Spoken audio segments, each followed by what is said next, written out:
Caffeine. Everybody's favorite. We all love caffeine. Not really. I didn't actually used to ever drink coffee until I moved back to Garden City, Kansas. And it was really cold. And I was like, I need something hot. And might as well make a coffee so then I'll be awake too. So I'll get hot and awake. But obviously, when we think caffeine, most of the time we're talking about, or we think about like coffee, sodas. Huge now is the energy drinks, which we'll talk about, or like kind of included in that. You have like little 5 hour energy shots. Um, Chocolate obviously has caffeine in it. Um, Tea, a lot, mostly beverages, is kind of how we think of it. But you can take, you can take caffeine pills, things like that too, or like no dose stuff like that that has some of those over the counter stuff, but usually have a little bit of caffeine in it. And actually, a lot of the other medicine has caffeine in it. You should always look, which is kind of interesting. Sometimes like even cold medicine or allergy medicine, or things like that might actually have caffeine in it. So you should always kind of look at that. But anyways, back to caffeine. Coffee. Coffee is usually the one we talk about the most. Very common. A ton of people drink coffee. It kind of walks you through, the process of how coffee came about, and it's good for you guys to understand that. One of the things it talks about was kind of how it related to prohibition, and basically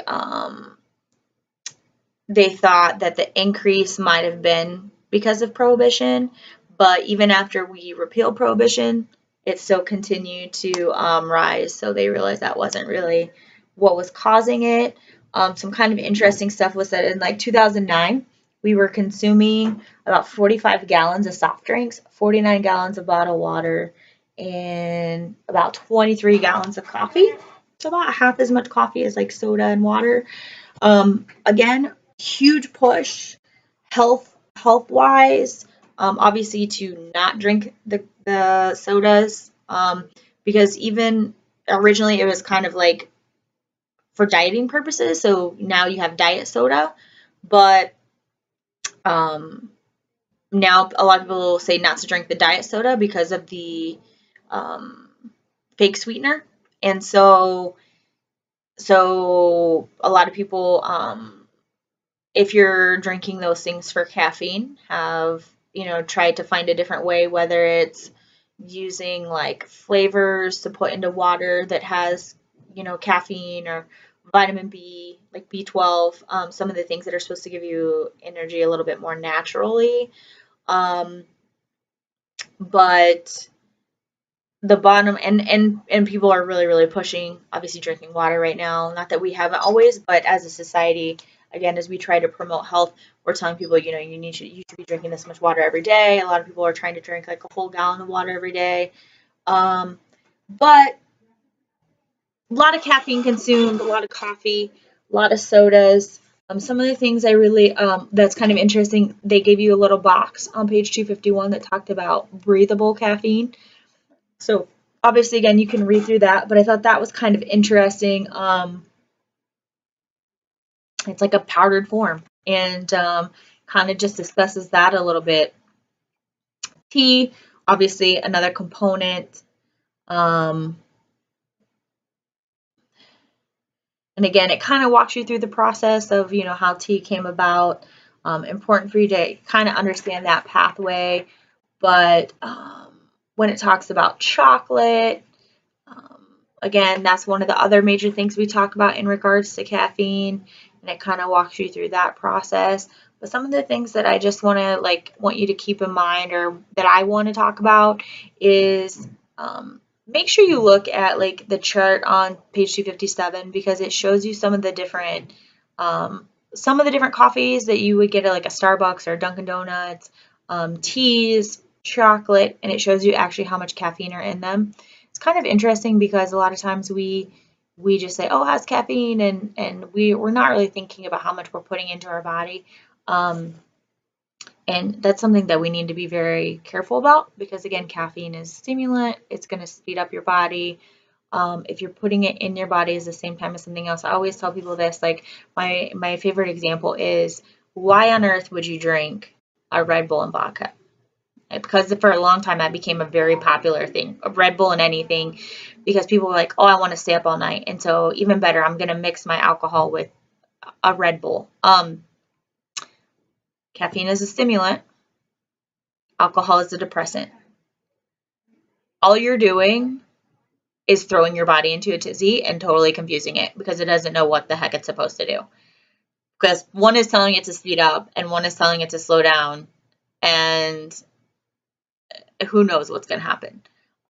So we try to, like educate about that and say, listen, you got to keep in mind what the bottom line is on these things, and what sounds like it might be a good idea, it really might not be a good idea. It also shows you on page 259 another chart that kind of breaks down different sodas and some of the energy drinks that are really popular right now. Like Monster's huge right now, and 5 Hour Energy, and how much caffeine do they really have in them.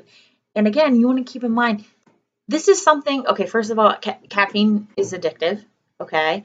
If you become addicted, you're going to have withdrawal symptoms.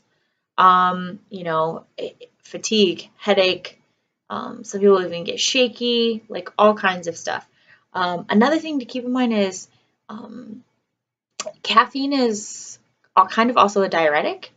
So a lot of people who drink a lot of caffeine are actually become dehydrated because they're not replenishing with water.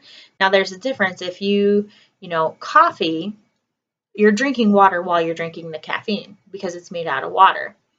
Soda, depending on what you're drinking, it might, obviously there's still water in there, but there might not be as much because there's a lot of other things. There's sugars and there's things like that.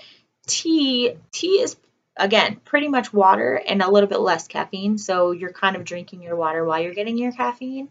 But if you're expending liquid from your body, you're sweating, you're working out, whatever, you really have to put in a lot more water. So now if you're expending energy, like whether you're working outside and sweating or whether you're going to work out and sweating, and you're drinking something that has caffeine in it, good chance you're going to dehydrate your body, which is going to cause even more problems.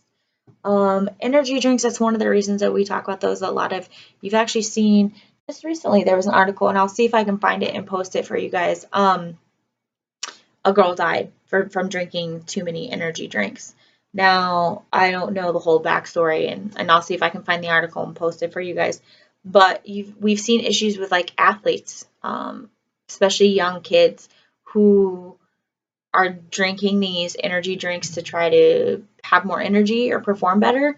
And what's really ended up happening is they're kind of crushing their body, and they're causing issues with their heart and things like that. Because again, stimulant, it's going to speed up your heart rate. Then you go to work out, which also speeds up your heart rate. It can cause some major issues. So people have to be really careful about that. And again, some of them, certain sodas are going to have more caffeine than others. Certain energy drinks are going to have more caffeine than others. So you really want to look at it, and don't just look at the total. Like, look at it per how much you're drinking, or how much is in the entire bottle or can or whatever it is, not just how much is in a serving. Make sure you understand how much you're putting into your body.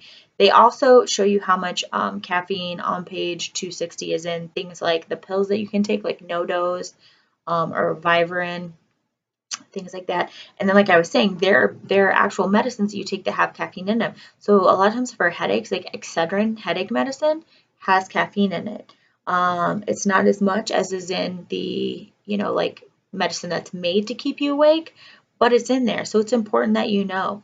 A lot of weight loss supplements have caffeine in it, because part of the thing is they're like, it's going to speed up your metabolism, it's going to speed up your whole body, you're not going to have as much appetite because you're going to be moving and going, and your body feels more energized.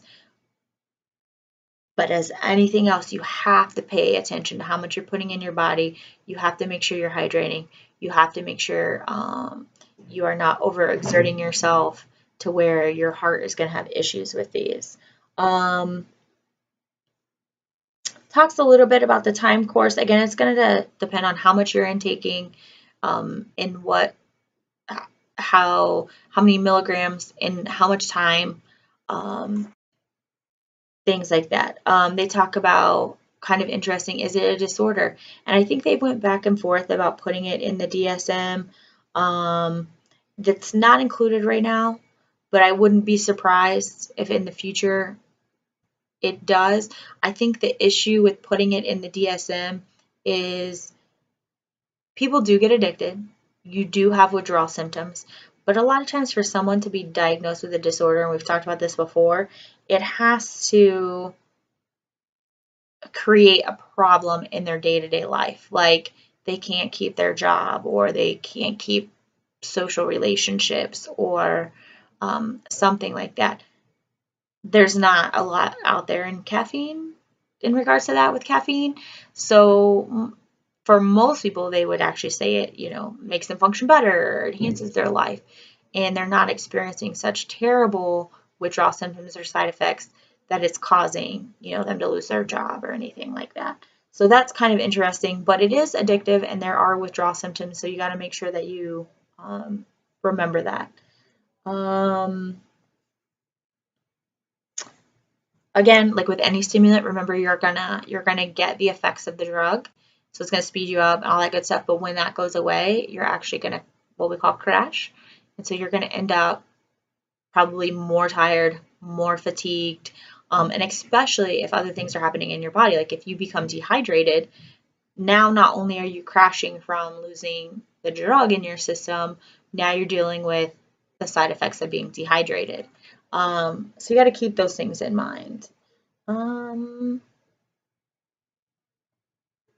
Cancer, increased risk of pancreatic cancer among coffee drinkers, but they're not completely sure about that. That study was a little iffy.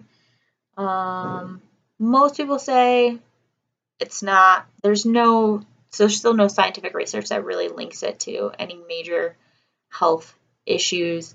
But like I said, if you overdo it, you could have issues with your heart because of, like working your heart too hard, especially if you're exercising at the same time. Reproductive effects, again, they discourage drinking too much caffeine when you're pregnant. Says no more than about 300 milligrams per day. Can actually keep someone from getting pregnant, or increase abortion, spontaneous abortion, which is a miscarriage, or slow the growth of your fetus. So, we try to steer clear of caffeine when women are pregnant as well. Like I said, more of a link to heart disease because of obviously the effect it has on the heart. Might increase the heart attacks, risk of heart attacks. Something kind of interesting is it talks about increasing panic attacks. A lot of people who have had panic attacks have had caffeine. And let's see. Overdose is very rare.